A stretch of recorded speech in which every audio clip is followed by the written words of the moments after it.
Thank you all for being here. This is a topic that's near and dear to my heart, and I've given this lecture at a couple other conferences, and I'm always amazed at how many people are really passionate about this aspect of what we do in shelters and trying to really evaluate the quality of life for our patients and the animals that live there. I think I probably have a mixed audience in here. How many of you are veterinarians? Okay, and then how many are shelter staff, volunteers, or LVTs? So yeah, I assume that I might get a little bit, I didn't expect this larger group actually, which is really great. But I thought I might get a little bit of a mix, which is fine because this is really kind of tailored to larger questions. So the other thing I always think about doing is kicking out that whole English literature part of my background, but inevitably somebody's interested in that when I go to a conference because yes, I know how to use a semicolon. So if you need any coaching on that, let me know. It's one of my other passions.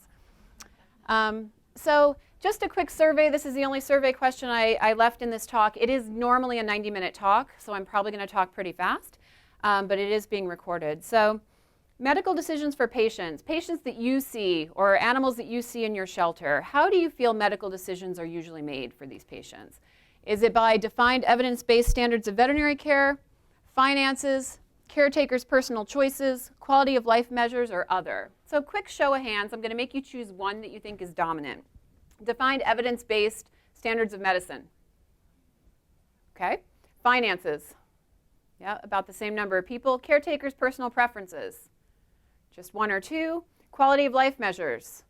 That's actually the largest category I've seen so far. So I'm interested in what you're using to do that. And I'm going to talk about several models that we have. And then other. Maybe one hand or two hands in the back, so maybe a few other things. What's interesting is we really don't have evidence-based standards of veterinary care in veterinary medicine. We have them in human medicine because we've got very large-scale studies and kind of meta-analysis.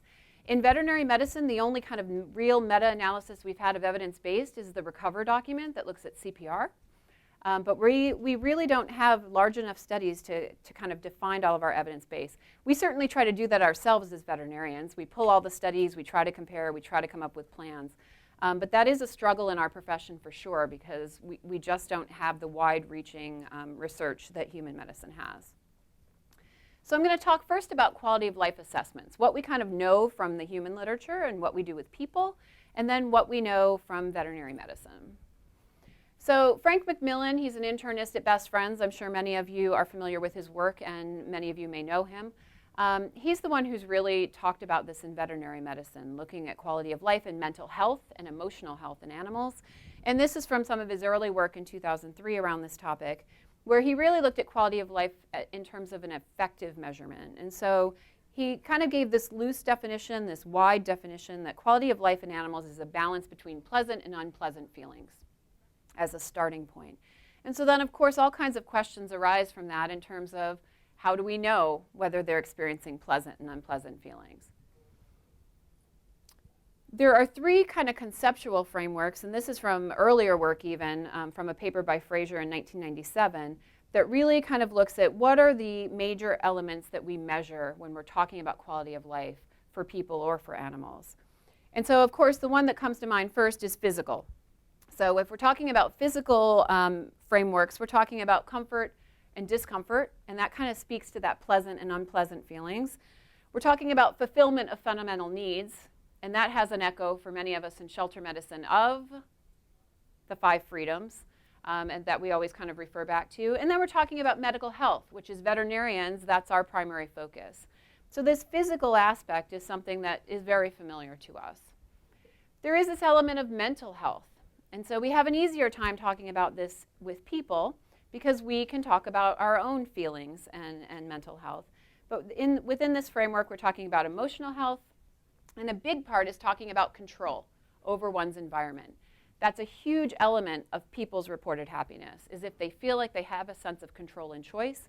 And we do have evidence that we think that's important to animals as well, especially in our shelters where we are really limiting their choices. And then social relationships are a reported area that's really important for people. And for many animals, we think that's equally important.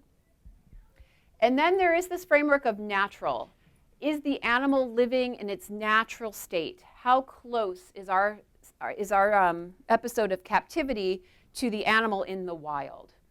And so are they experiencing kind of a natural state? Can we recreate that for them?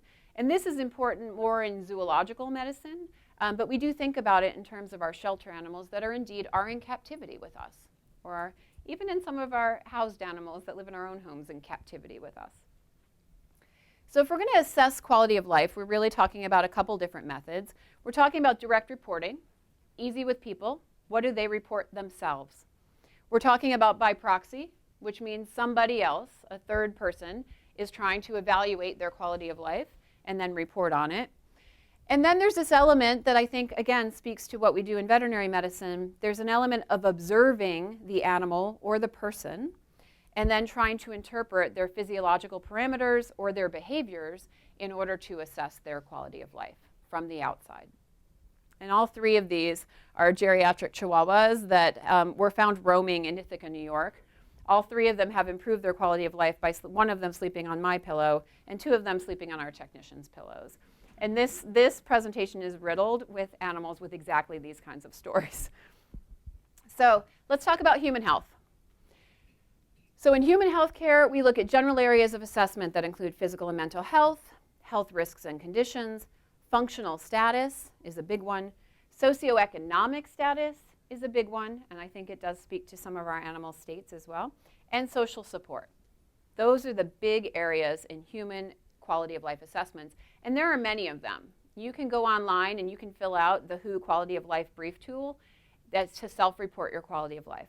When I give this lecture to veterinary students, I often have them do exactly that, and it's this survey where you fill out questions on your feelings of happiness, your socioeconomic state, your ability to control your environment, and your sex life. I stopped collecting the surveys. I just let them do them now because I really don't want to see them.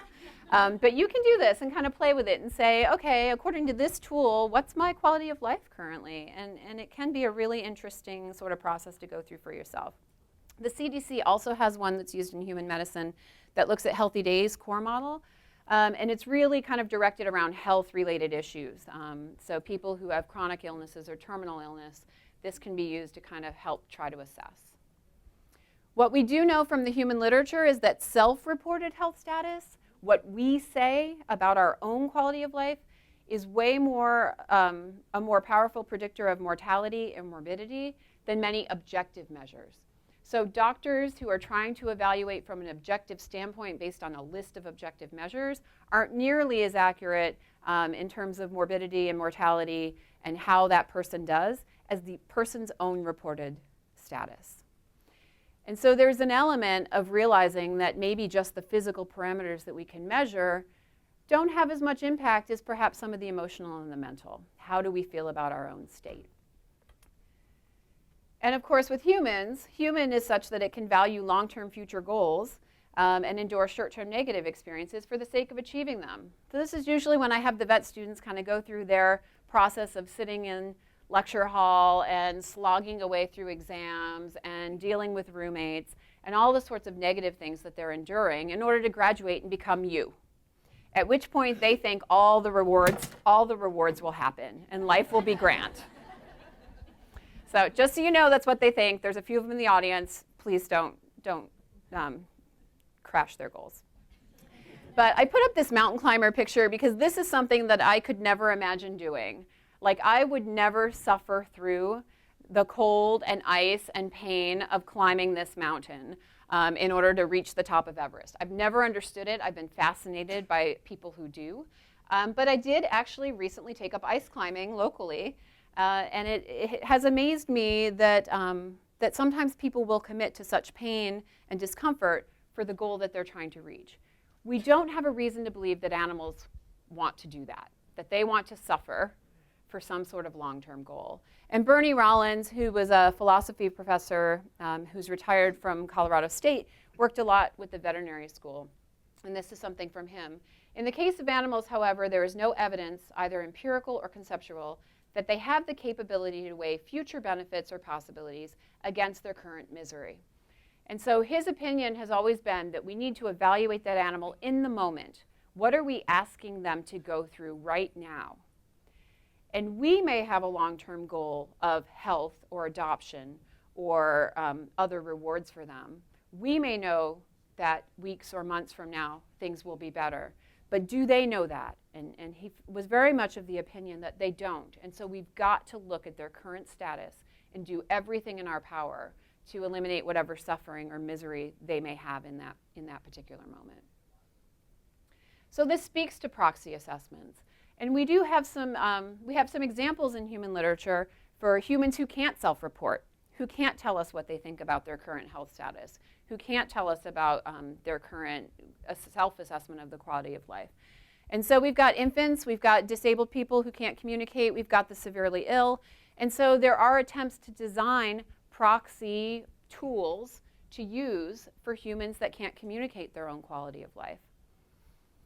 And what we've seen from those is that generally they are in poor agreement. So when tested against the gold standard, when used with people who can self-report and then compared, proxy assessments aren't very reliable because that self-reporting is so important. So who's the proxy for the companion animal in practice? In practice, it's usually the owner, sometimes the veterinarian, and that's where we kind of come in with our objective measures. And there may be others, family members. At times, there's entire groups behind an owned animal that try to speak to what they think the current quality of life is. With shelter animals, I think it gets a little trickier. And I always like to refer to the fact that I have many veterinarians in private practice who will say to me, I should have been a shelter vet. I just can't deal with clients anymore. I can't deal with people. Yeah, you laugh automatically. They don't, because they don't know. And I'm like, oh, you have no idea. Like, being a shelter vet is all about dealing with people and you've got staff and volunteers and people that are invested in that animal that are present every day, not every 2 weeks or once a year when they come in with their animal. And so we've got all sorts of people engaged as proxies. Executive director, care staff, veterinarians, volunteers, board of directors, foster owners, adopters, everybody. It's a community, right? Our shelters are community organizations. And so we've got all sorts of people who are trying to interpret that animal's state, what they're feeling, what they're going through, and then trying to decide what's the best for them. So it's really more of a committee approach. We do have a couple examples in veterinary medicine, and there are some even under development currently, but these are three that do exist and that are used by various specialties. So Hartman and Cuffer in 1998 did a quality of life assessment for FIV cats. And it's a tool that you can use where the owners answer quality of life questions, and then the vets kind of give parameters, objective parameters, and you try to assess from that how you think this FIV cat is doing over the course of its time as it becomes clinical and becomes ill. There's one called FETCH, which is specifically directed around cardiology and dogs with cardiac disease. And then there's one by Wiseman Orr in 2004 that tries to measure chronic pain and how dogs are doing with chronic pain conditions. There are a couple others that people are working on, and I had a student try to do one last summer. She was working on developing one for tracheal collapse in small dogs and trying to decide if there's a correlation between radiographic findings and then prognosis on how they do with owner reporting. And what she found is that she couldn't actually make a connection for that. But it is an active area of research and interest. Of course, our biggest challenge is we can't ask the animals, what's your quality of life, in order to measure them and compare it. And so we really don't have a gold standard to work with. This is also from Frank McMillan, and I think most of us have thought about this and kind of wrestled with it, whether in private practice or shelter practice, or even in terms of some of our own family members and chronic or terminal illnesses we may have dealt with. But one of the challenges is that as survival intervals for human patients with incurable diseases have improved, and recognition of the potential undesirable effects of treatment on a patient's enjoyment of life has increased, a gap has emerged between what can be achieved from a medical perspective and what should be achieved from the patient's perspective. And that is echoed, I think, in veterinary medicine too. With some of our specialties and our tertiary facilities, we're wrestling more and more with how much is too much. What's appropriate? If the animal was making a choice, what would they choose? And we're in the position of trying to evaluate that.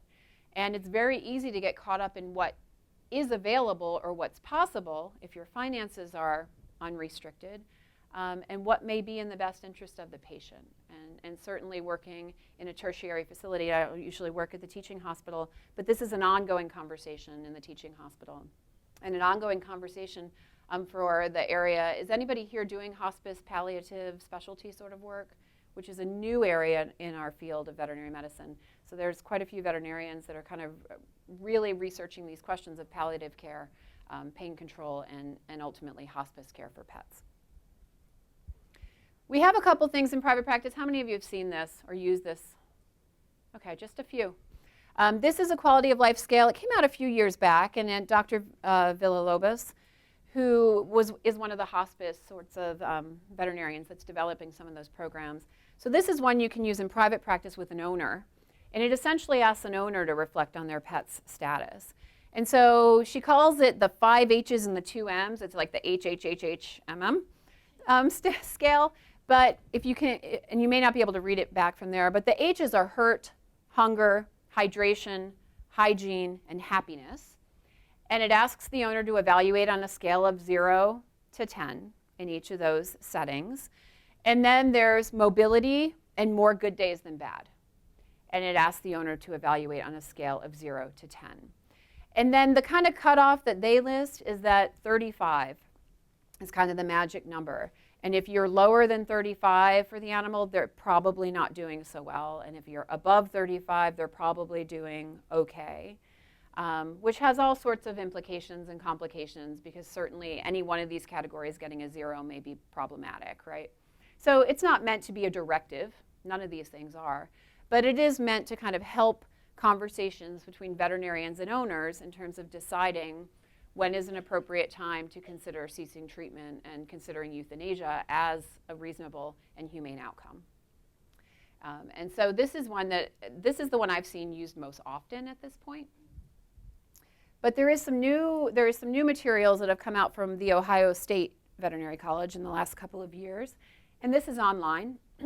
And they have a survey that's similar to Dr. Villarobos on how do I know when it's time. It's also scales. It's about 25 questions, and it's a 0 to 5 scale, I think. No magic math or numbers. It just, again, speaks as a scale to help owners think through various elements of their pet's life, everything from appetite to activity to doing things they used to like to do. And I really like it. I think it really kind of hits on all sorts of points, and it doesn't speak to a math formula that's suddenly like the survey number when everything's good.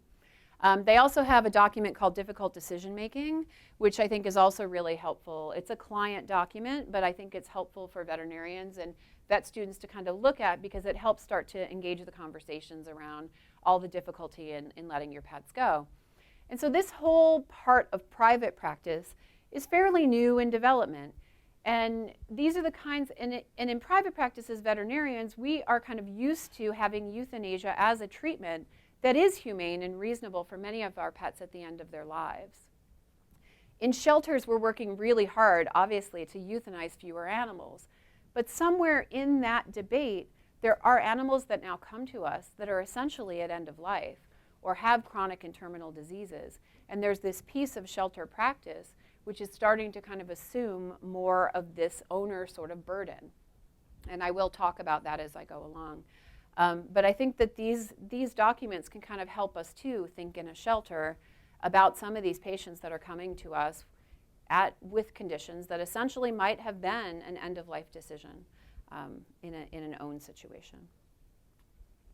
So as I'm always thinking about how to kind of assess quality of life in animals, I think about these 3 approaches. And this is from a review by a veterinarian whose name I cannot say.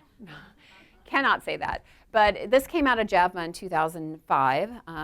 And so there's kind of 3 philosophical frameworks according to how she looked at it. And it's a review paper. So she had looked at what's out there at the point of 2005 to talk about quality of life in animals. So the objective list theory is probably the one that speaks most to us as veterinarians or technicians or medical staff.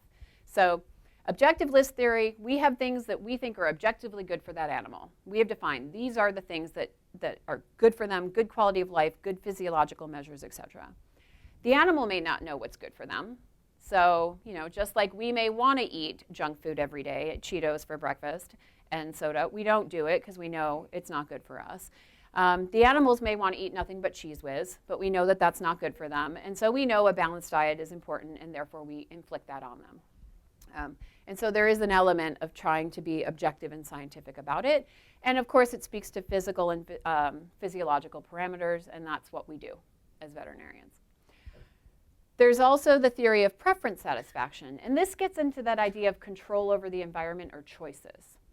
So in a shelter setting, can we offer them choices, monitor what they prefer? And I always think of cats in terms of resting areas. Can we give them different resting areas and then monitor what their preferences are and offer them more of that preference? That may drastically improve their quality of life. We talk about this with hide boxes for cats, because a lot of times people don't want them to have hide boxes because then they're not visible to adopters. But we also know that cats choose to hide when they need to manage their stress. And so, objectively speaking, that's good for them, even though it may not fit our agenda for them. And so are we able to give them some choices, some control, and still figure out how to manage them in the environment in which we're working? And then there's this element of hedonism, which is always kind of funny to me, but it does speak to that original thought of Frank McMillan's when he did the early work. This idea of being in a positive state with the absence of any negative feelings. Is their everyday experience the best it can be? Again, we can't ask them. We try to judge based on those other things, but it is a way of trying to think about how we provide for them. Now, for this crew, some of you will remember when to even talk about a dog or cat having emotions seemed like a crazy idea. Anybody remember those days? Yeah, not that long ago. And there is some early research. This is some of the early laboratory research, but truly, even as I was thinking about going to vet school, I remember a book that came out about elephants, When Elephants Weep, by Jeffrey Moosman, and it was this radical idea that elephants somehow mourned their dead, which now we kind of accept. But that was such a radical idea in the late 90s when he published.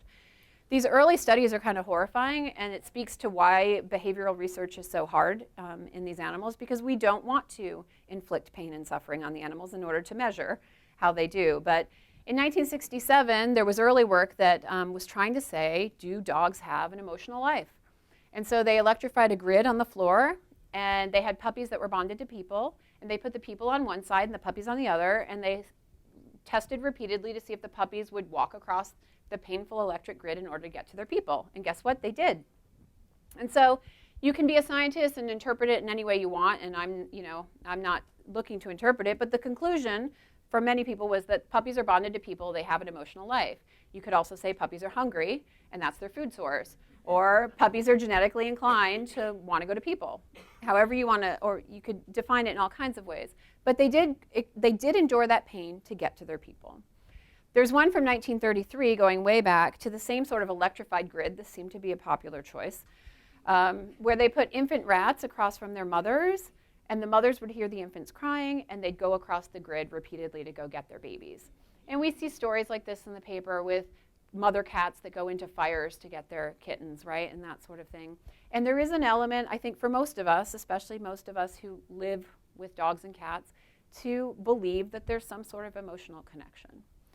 But again, we can only interpret because they can't tell us. If we look at other ways of measuring quality of life through behavior, we always have to think about the fact that behaviors are species specific. And so for dogs and cats specifically, we have to think about what's normal for them. We want to make sure we're looking at voluntary behaviors and not things that we've essentially forced on the animal by giving them limited choices. We want to look at what's normal for that animal, both in terms of an amount and a level, a quantity and a quality of behavior. And we define an abnormal behavior as a persistent, undesirable action shown by a minority of the population that is not due to any obvious or neurologic disorder. And so there's an element of trying to even figure out what is normal for each species, and then what is individual variation based on genetics, behavior, personality, all of the things that we think our animals have.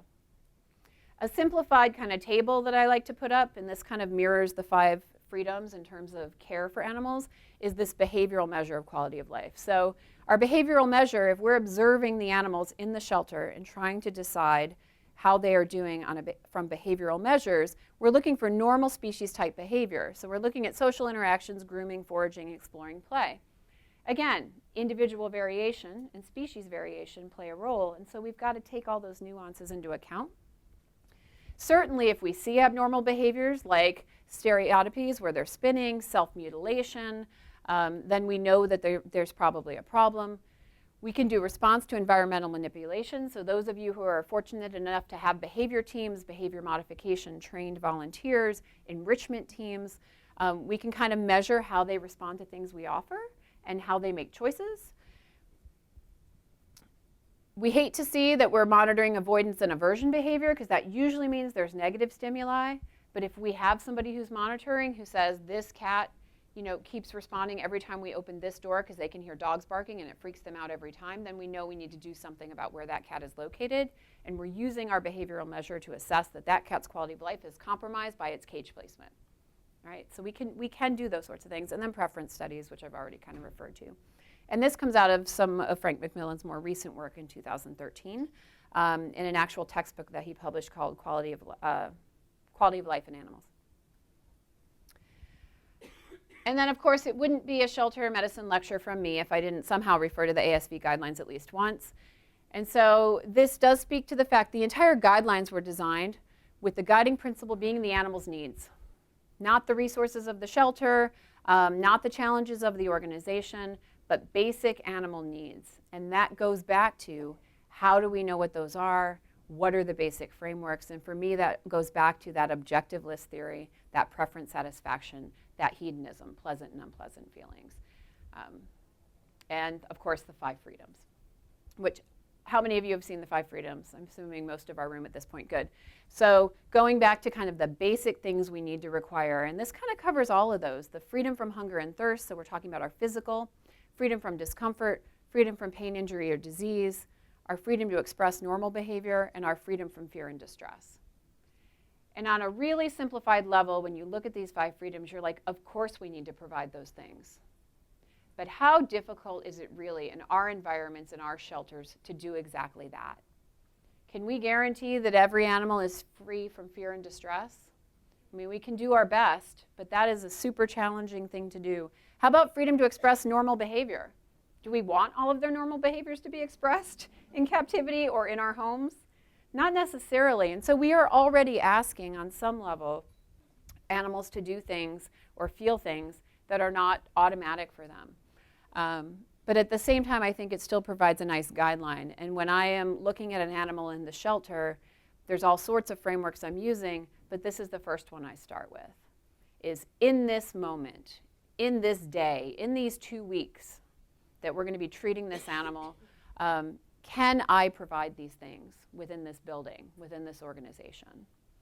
And if the answer is really no, at a point where it compromises their quality of life, then I think we've got to talk about how do we do a better job? Are there other outcomes? Are there other organizations that we might be able to transfer to? Are there foster homes? What do we need to do? Are there ways to improve what we're doing?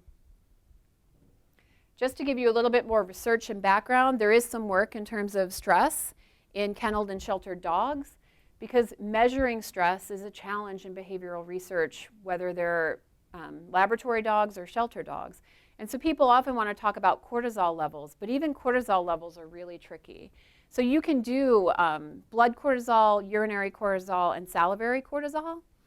And you can measure those levels and then try to compare that to how the dog is doing in the kenneled environment or the shelter environment.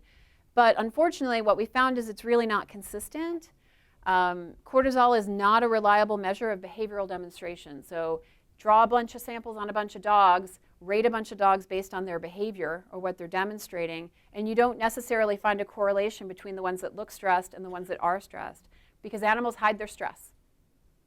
They hide it, especially cats. They are, what's the word that Dr. Scheffler was using yesterday? Cats are full of trickery. And that speaks to how they mask their stress as well.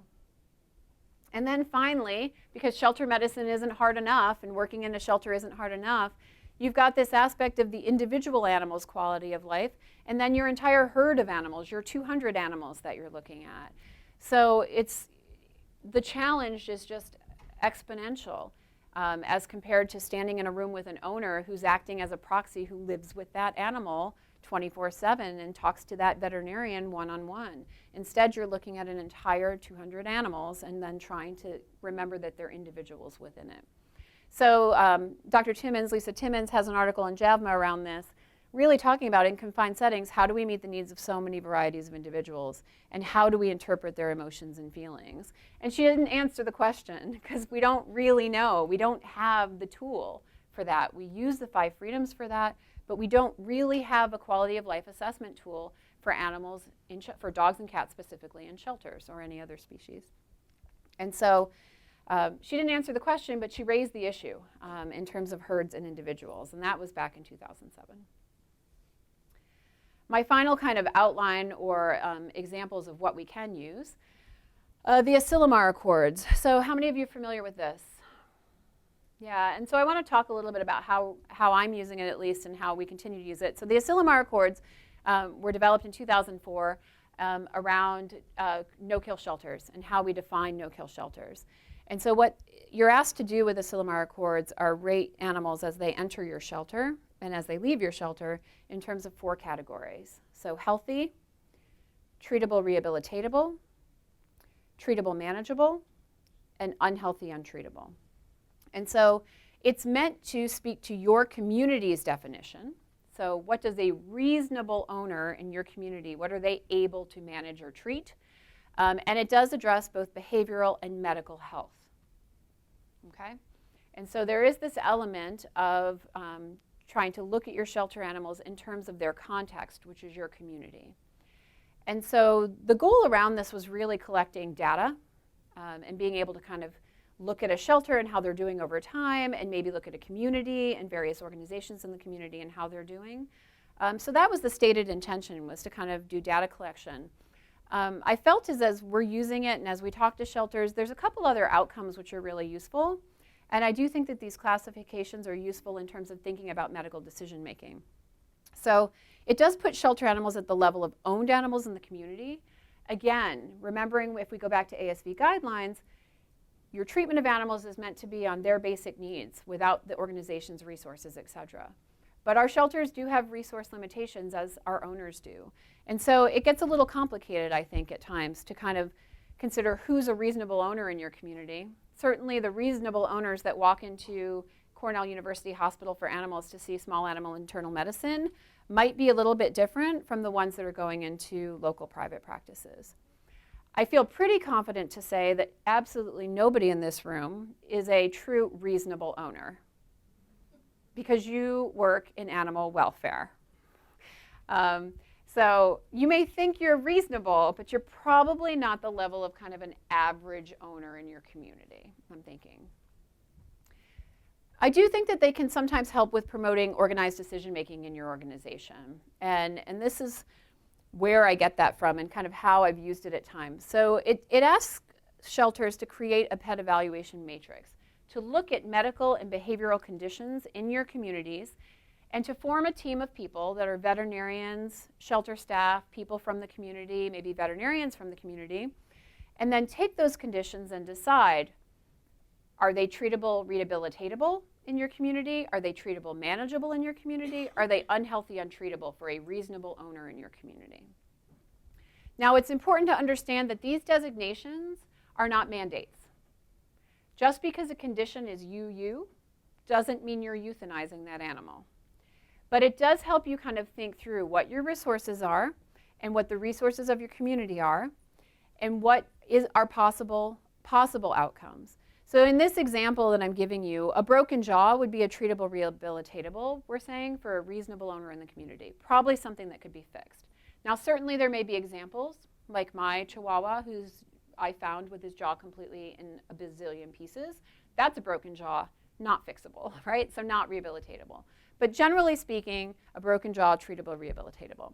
Excisable cancer may be treatable, rehabilitatable. We can remove it. But non-excisable metastatic cancer could be a UU in your community and in your shelter. So in defining what's treatable for your shelter, you're thinking about animal factors, and we all want to put the animals first, but you do, I think, have to think about people factors and disease factors. What can you humanely manage? What can you manage well? And what conditions can you find humane outcomes for? Because ultimately what you want to do is guarantee good animal welfare in your shelter. You want to make sure that the animal has a decent quality of life, and that, as hard as it is, would that animal choose treatment? Are they amenable to treatment? Does treatment seem reasonable for them as an individual? Even if, as a herd, you've decided it's treatable, does that individual animal speak to being able to be treated? And again, UU's not a mandate, because really what I think it's about is sitting down as a group and proactively thinking about all the things you know you can treat well or manage well in your shelter. Because if you've got protocols in place for that and you've already kind of made those decisions that these are treatable things, it sets up space and time for starting to think about the unreasonably treatable animals, the UUs that you may be able to find unreasonable outcomes for. And I put this up because this is real. This is a Facebook page from a shelter who's like, definition of sucker, a vet tech who cannot hear the words unadoptable and walk away without a new family member. We love these people. We are these people, right? This is my own Scratch and Dent Acres home, which is full of UU animals. I'm not a hoarder, but currently I have my own UU animals because UU for some of them means UUU, right? I'm going to skip that one because I want to jump to the medical decision-making part, but I hope I've helped try to illustrate the transition that we've got these kind of objective quality of life measures, we've got these different frameworks, none of them are perfect, none of them are gold standard, and then how does that translate into how we think about each patient that comes into our shelter and our shelter's management of medical conditions overall. So I'll throw one more piece of information into this mix, and I have fatigue. Like, I'm tired of talking about all the various fatigues. Yesterday we learned about alarm fatigue and anesthesia, that you don't hear the alarms anymore. We talk a lot about compassion fatigue in our area. And this is decision fatigue, which is the one that is most common to me, I think. But I do have fatigue, and I sometimes get really tired of talking about being tired. But this article was out in 2011. How many of you saw it? Do we have New York Times readers? It was in the New York Times Magazine. Not that many, so good. I'm glad I brought it up. So it speaks to the fact that, and it was looking at like shopping and cereal boxes and our lives and our culture, that we make decisions all day long in all sorts of settings. It has nothing to do with medicine, this article. But it really kind of spoke to some of the stuff we do in medicine, and especially in shelters. So decision fatigue, no matter how rational and high-minded you try to be, you can't make decision after decision without paying a biological price. It's different from ordinary physical fatigue. You're not consciously aware of being tired, but you're low on mental energy. The more choices you make throughout the day, the harder each one becomes for your brain, and eventually it looks for shortcuts, usually in either of two very different ways. One shortcut is to become reckless, act impulsively instead of expending the energy to think through the consequences. The other shortcut is the ultimate energy saver, do nothing. Instead of agonizing over decisions, avoid any choice. Totally speaks to my life. I don't grocery shop because I don't want to make those choices, right? But think about your day working in your shelter. How many decisions do you make?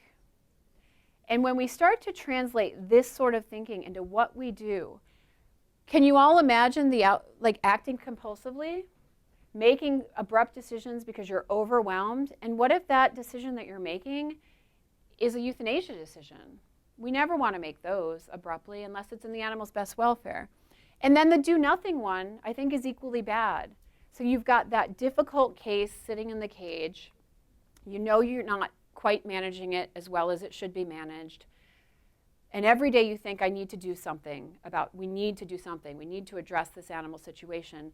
But at the end of the day, with all that overwhelming information and the decisions you've made and the emotions that are going on, the act is to do nothing that day, and I'll deal with it tomorrow. And each day we're asking that animal to do that, we're asking them to live in a situation where they don't know it's getting better. So there's all sorts of strategies for that. That's usually when I talk about daily rounds. I don't have time to talk about that today. But figuring out a way, and I think the pet evaluation matrix and kind of a daily check on every animal and a team approach is how we can try to combat this. Because there are certainly days where I'm like, I have made 1,001 decisions today, and I hope at least half of them were good ones. Because that's the kind of lifestyle that we live in our profession. And it's not a coincidence that I think the depth, in some ways we're really lucky. We're at a point when shelters are, instead of focused on just stray animal control and euthanizing for time and space, we're actually focusing on things like saving animals with intense medical conditions, taking in animals with chronic medical conditions that we're managing, figuring out other strategies so that we don't have to euthanize for time and space. In a lot of ways, we're really lucky to be in this situation, but it has intensified the kind of quality of life thinking we actually have to do. Like, it is a blessing to say, okay, I have this 14-year-old dog, you know, what's the appropriate outcome for it? Can we manage it? Can we find an unreasonable person to take this animal? What a blessing. But on the other hand, it brings all of these elements into our lives, which are complex and hard. And we've got that whole group of people, right? If we go back to one of my earlier slides, that whole group of people that are playing a role. So this is where I think protocols are helpful. I think a pet evaluation matrix is helpful as a guide, as a conversation, not as a mandate. But I do think it helps to really sit down and proactively talk as a group. What can we manage easily? What can we treat easily? Let's just get that stuff into a protocol, into our standard practice.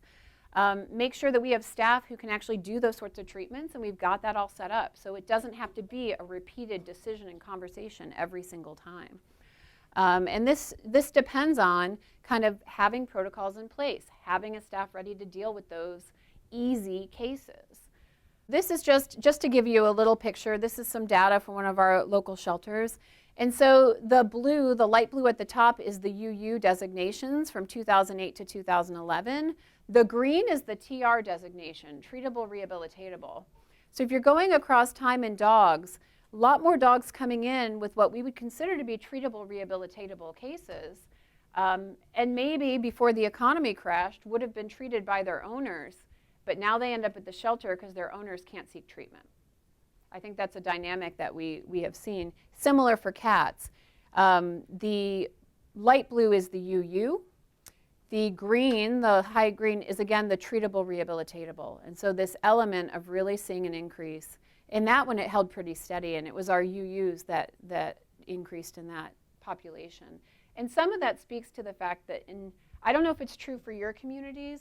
It's certainly true for many that I've spoken to, and I think it's true somewhat in our own community here, that the shelter, as it treats more animals, as it saves more animals, as veterinarians come on board and are on staff, the shelter sometimes becomes a referral for private practitioners who have clients who can't afford care.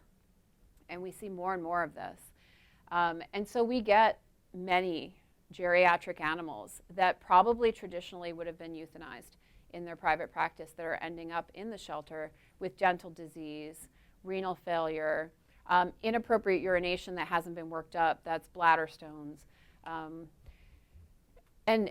We have numbers to kind of prove this. This is SPCA Tompkins County, but our increase in senior dogs from 2009 to 2015 increased from 9% to 13%, not too crazy. We hit a peak in 2014 with 16%.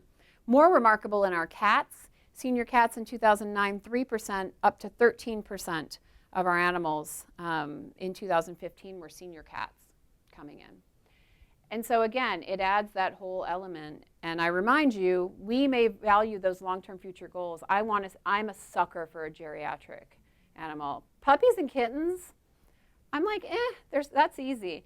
You bring me gray-faced little chihuahuas, you bring me like crunchy old cats. I'm a disaster for that.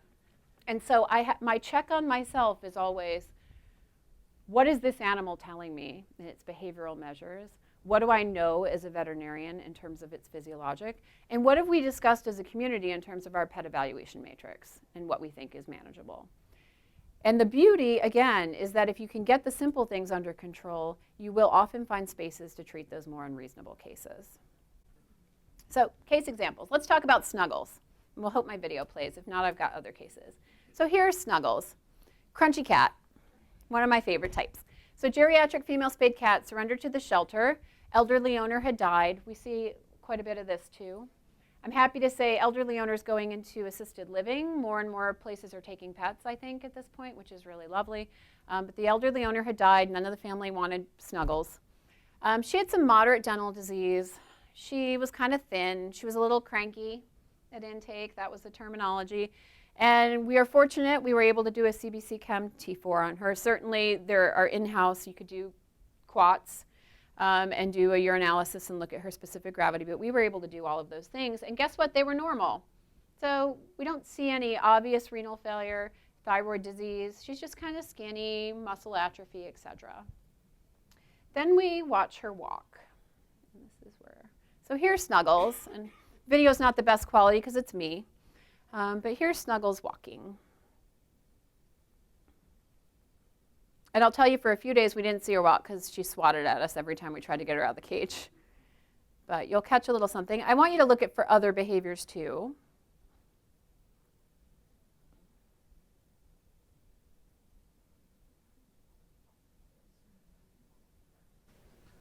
So here we are. We're a room full of smart, intelligent people that have been given all sorts of parameters for evaluating quality of life. What do we think about Snuggles' quality of life? What do you see that you can interpret? She's rubbing her face on things. So how do we interpret that? Pleasure, yeah. She's maybe marking. You can be cynical and say she's just marking things. She's claiming them. But she looks pretty happy doing it, right? Okay, what else? Her tail is up in an uncomfortable way or a happy way? Happy way. Body language, cat body language, she seems happy. Anything else? She's interacting with people, absolutely. She's interacting with people. There is audio, which is a lot of me babbling and talking baby talk to her, but she's interacting with people. Okay, so now as veterinarians we say, she's got a hitch in her giddy up. She's short-strided back there. We got some differentials in our head for that. Yeah, DJD, osteoarthritis, anything worse? She could have old fractures. She could be neurologic. She could have spinal neoplasia. There are things she could have, right? Do we know? Can we know? Well, I can tell you we're not going to get a CT or MRI on this cat in our shelter setting. And you probably wouldn't get it for most owners either, right? So is she adoptable? Yeah, you could, well, and a physical exam was done, and what was found is essentially the dental disease and some hind limb crepitus. I'll say that. Yeah. So, although she doesn't like, and she didn't like it. So, is she adoptable? For many of you, she would be, right? And for many shelters, she would be. Is adoption in her best interest? What do we think her quality of life is? Yeah. I mean, she's interacting, she's chasing toys, she's walking around. We do think she probably is uncomfortable on some level. She resists manipulation. We see how she walks and we think she's stiff. Can we do something about that to improve her quality of life? Yeah, we have some medical treatments, depending on your shelter's resources, depending what's available in your community, but there are options for this cat in the right home with the right owner. Would you want her, how about with no treatment? Okay, most of you are saying no, that with no treatment, her quality of life is probably compromised. And I agree with all of those things. The giveaway is that she's in our adoption center. And so we looked at possible treatments, looked for a reasonable owner, reasonable adopter, found an unreasonable adopter that was a volunteer who fell in love with her and assured us that they would take care of some treatments and care for her. And honestly, this was about 3 years ago. I don't know an update on Snuggles at this point, but I got one a few months later and she was doing great. We have to remember with some of these cats and dogs, with some of these older geriatric issues with osteoarthritis and a hitch in the giddy up, not unlike myself, that if they're stationary in cages or confined to small spaces, that's going to make things worse pretty quickly. They're going to get muscle atrophy, they're going to get stiff just like you were getting sitting in these chairs for just one weekend. And so there is an element of really thinking about housing, thinking about support, even if you can't be offering, you know, the top of the line, cat safe pain medications and perhaps acupuncture for this patient. You can be providing better housing, appropriate exercise, good nutrition, and sorts of things that could help her in the short term. And ultimately looking for somebody who can do more things with her. So we went through those. Let's talk about Princess Dermatophyte. We got a little time. So I'm giving a ringworm lecture later, and there's also one in the LVT track. They're different, and so I couldn't go on without talking a little bit about ringworm in terms of quality of life. So this is, I think, a classic example of where do kittens care they have ringworm? No. Disease doesn't bother them in the slightest. Do we care they have ringworm? Does the public care they have ringworm? And so if you're talking about quality of life, the disease itself causes no problem in quality of life. They're fine with their scurvy little faces. However, the treatment and their handling and the public health risks, that impacts their quality of life. So really it's about us making it worse, at least for the short term, for long term. So this is something we really struggle with in terms of trying to figure out how to manage and how to provide good welfare. And people familiar with this? This is Humane Society of Silicon Valley last year was overwhelmed with ringworm kittens, overwhelmed. Ringworm kittens everywhere. And they're a really well-heeled shelter with lots of veterinarians and really nice facility, but they had overgrown their capacity for what to do with these ringworm kittens. And so they're pretty creative. They're the ones that launched that campaign for the nasty bitey chihuahua that needed a home, that they were just like, he's evil, he's awful, somebody take him, sort of thing, that went viral.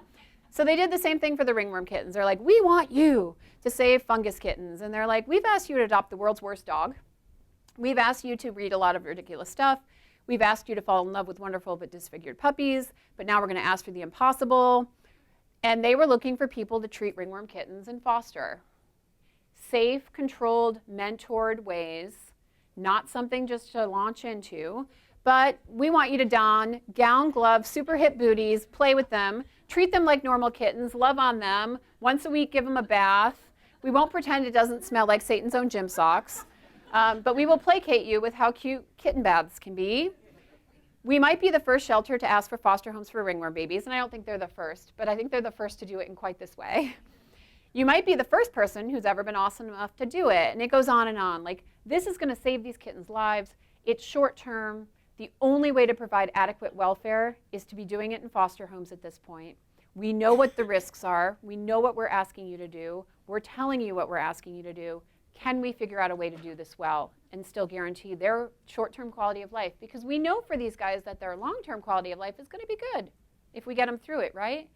But I'm sure some of you may have had the experience where you've got your kittens with ringworm that are young that end up locked in cages, not handled, only handled to be dipped or pilled, and within a few weeks you've created really suffering, horrible monster kittens that are really unhappy with their lives.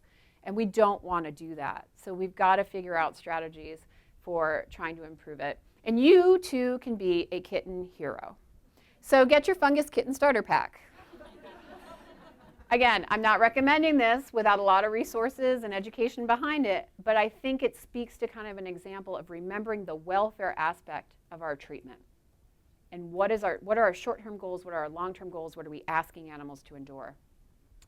Other examples where we've got these challenges, feral cats, big area conversation, right? We know keeping feral cats in cages in captivity in your shelter compromises their quality of life. We know that we want to do it because we want to find a place for them. We don't want to euthanize them. But how long can we hold them and still feel like we're doing something humane?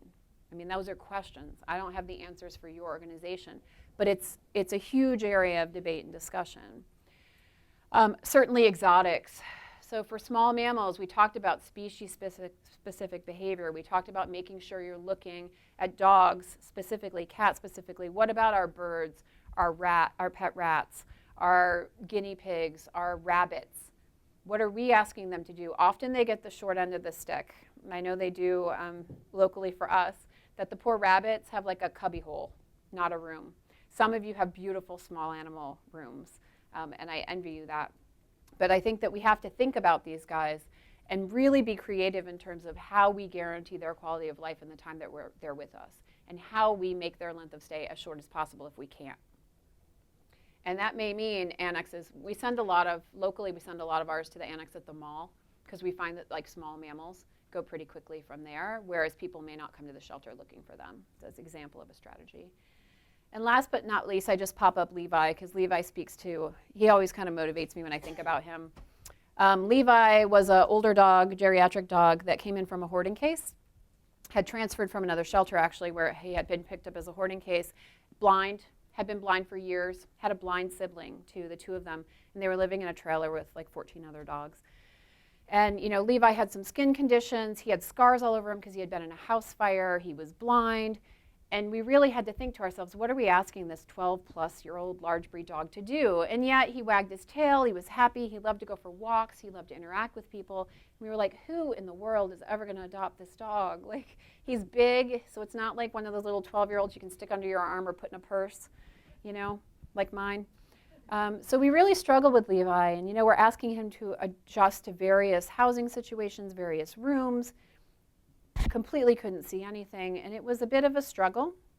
We debated long and hard, but it didn't take that long for these suckers to walk in.